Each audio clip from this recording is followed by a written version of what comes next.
Hey everybody, we are the Homeboys and we thank you for kicking it with us. Today, we are bringing you another episode of Moron Real Estate. What is Moron Real Estate?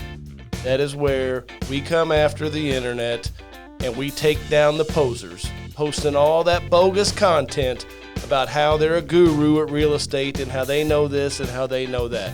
Keep in mind, we also watch some very educational clips. But we are going through the mud and finding the good ones and separating them out from the bad ones that you have no business listening to. There's a lot of bad advice out there. Beware. As always, I'm with Mr. Adams. How are you, brother? I couldn't be better. You want to just dive right in? I'm ready, man. If you are, let's do this. Yeah, fun. Clip one. How I got a free rental property. I bought this property for $101,000 using other people's money, private money lenders. We'll put about $27,000 into the rehab. It'll be worth $180,000 when it's all said and done. The bank will refinance me at 75% loan to value. 75% of $180,000 is $135,000. I'm all in for $128,000. So I got a free rental. It'll rent for $925 a side. My payment will be $1,100 a month. I'll be bringing in $1,850 a month, make $750 a month in profit, and not put a dime of my own money into it. Well, I need to talk to him about what the word free means. I hate clips like this, man. Yeah, but I just can't stand it because it makes it, it's one of those that's so deceptive because in essence, I understand what he's saying, And the math is great. And I understand, the numbers, but it's so much more difficult than that. It makes it sound so easy, and I think it gets people into problems with over leveraging. He doesn't mention any of the crap that comes along with real estate investing. Right. Yeah, I mean, at its core, what he says is true, which kind of makes the way he does it a little dangerous because he makes it sound so easy and that it's free. So at its core, yeah, you can find a fixer-upper. You put a little money in it. Hopefully you've got, at that point about 25% equity in it, and you could refi the money that you use to do that and put it back in your pocket. It's a model that works. It's just a model that works. People do it all the time. We call it the Burr method. But he's using hard money, and at the end of the day, he's refinancing. He owes that bank the $135,000. So there's nothing free. I don't understand why someone would think that term is just thrown around. Yeah, that it's free. No, you owe $135,000 on a property that costs you, and you have to pay $1,100 a month. Mm-hmm. Now, is it cash flowing great? Yeah, his numbers look like it's a great cash flowing asset. So that's what makes this so. It's the terms they use, like it's free. Well, and then it's $800 profit a month, which is great. Not a mention of property management, expenses, which is roughly deferred maintenance, roughly 10%, vacancy losses. Correct. We build all this stuff in. When we look at real estate, we look at it through the lens of clarity, which includes a lot of overhead that he didn't include there. He didn't even include interest on the hard money, which we know he's paying, 10 to 15% probably. And a couple of points. And points. Mm-hmm. So, even that wasn't included. So if he bought that for 101 and put 28 in it, he's going to need to borrow more than 135 to pay off his hard money loan and that rehab. So take with a grain of salt. Yeah, take the clip as great, it gets your mind going on it, but there's a lot of other factors to consider. It's not that easy. Next. Here's how you know a rental property is a good deal in 60 seconds. Take your total monthly rents and subtract property management, property taxes, insurance, any utilities paid by the owner, and a reserve for future vacancy and future maintenance expenses. The number you're left with is your monthly net operating income, or NOI. Multiply the monthly NOI by 12 to get your annual NOI. Take that number and divide it by the price of the property. Multiply the result by 100, and you're going to get your capitalization rate, or cap rate, which is the number you're looking for here. A good rental property deal in good condition is going to land between an 8 and 10% cap rate. If that's what you've got in your hands, you might want to consider making an offer. Yep, basic math. That's how you look at them. Yeah, it's conservative math, and he's really got everything in there. It's a little bit more difficult today.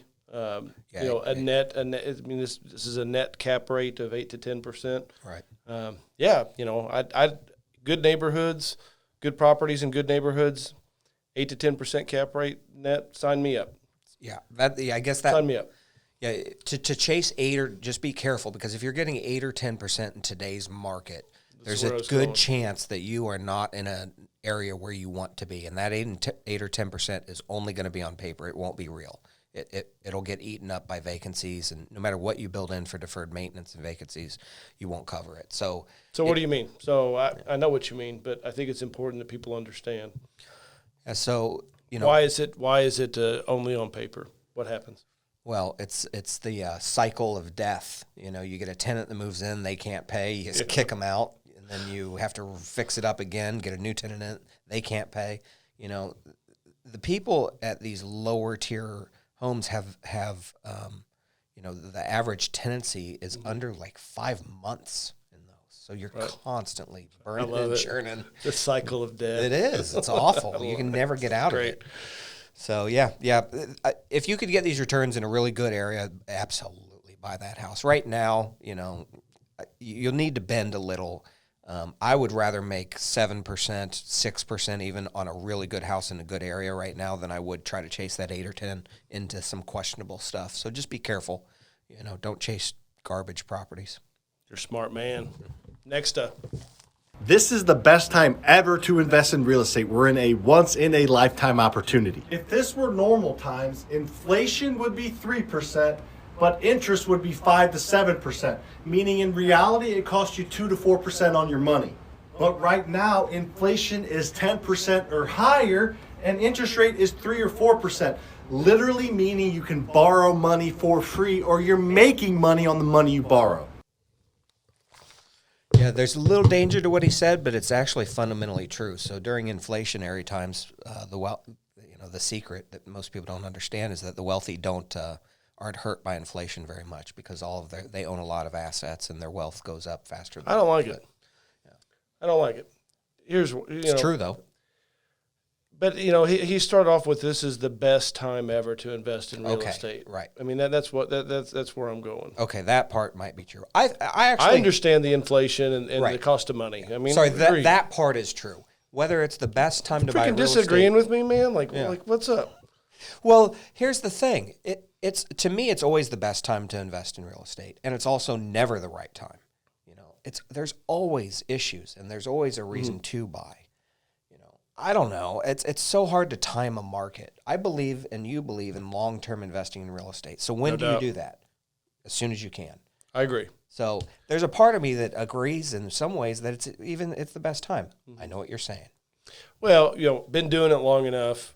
I would love to roll back the clock to whenever I got into real estate. I didn't Woulda, coulda, shoulda. Yeah, I didn't know how lucky we were whenever we got into real estate. So whenever I hear that 2022 is the best time to invest in real estate, I'm like, you didn't live in 2000. You weren't investing in 2005 in Indianapolis, Indiana. I can assure you that, because I mean it was so prime for the pickings. Back then. But I do get the cost of money, inflation. I get what you're saying. Right. But prices be high. Prices are high. Prices are high. Prices are high, and there is an argument to be made that you've missed out on some of the best times to buy.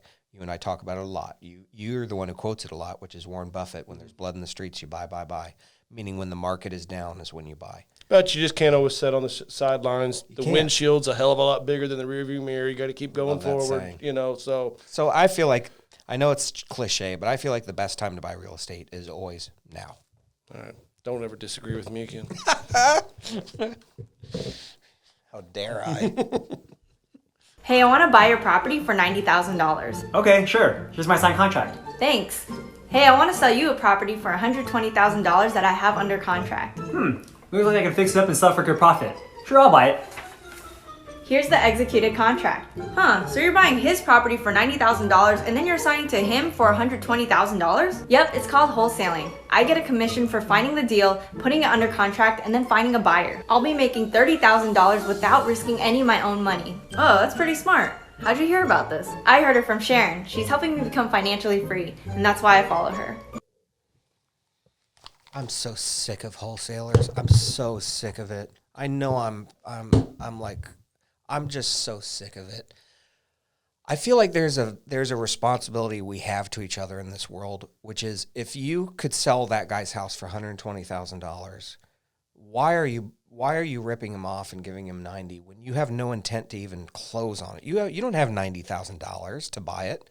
Just bring him the buyer like licensed professionals do. It's just gross, and I'm sick of it. I'm gross. It's gross. My biggest problem is part of it that you're not seeing with this, and that is they're drumming up interest by saying we will buy your house cash from you, and in the wholesaling world, 99% of the time, that's simply not true. They don't have the money to buy it, nor do they ever intend to buy it. It's deceptively getting a seller to believe that they're going to buy it cash and then flipping it off, to someone else. That's why I don't think that you see many licensed, wholesalers. There are some out there, and yes, they do it the right way.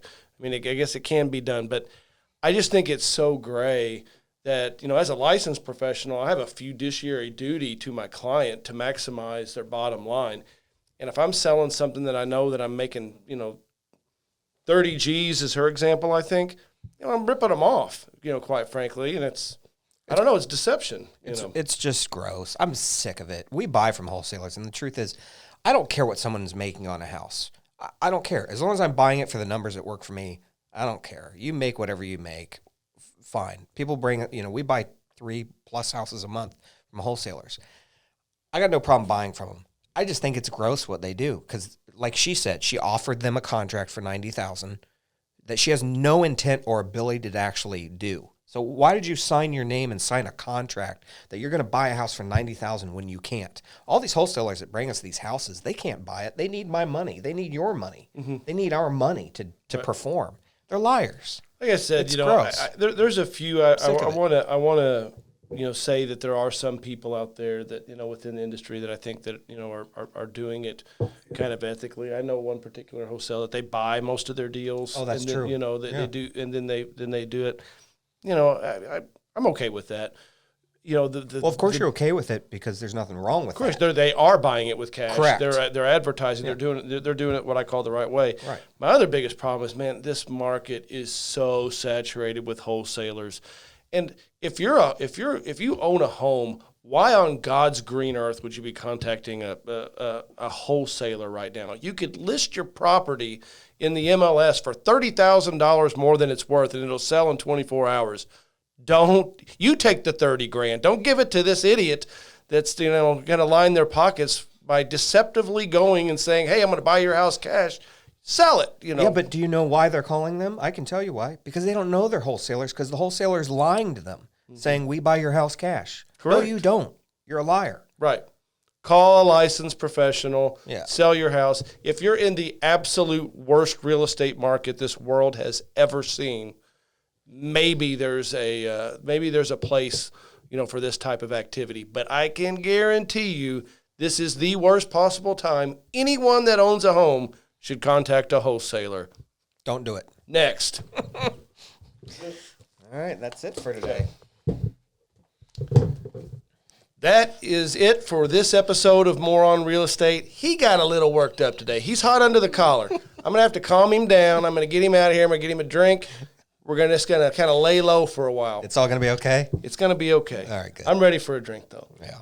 Always be watching out there. There's lots of bad advice. It's lurking. Till next time, happy investing.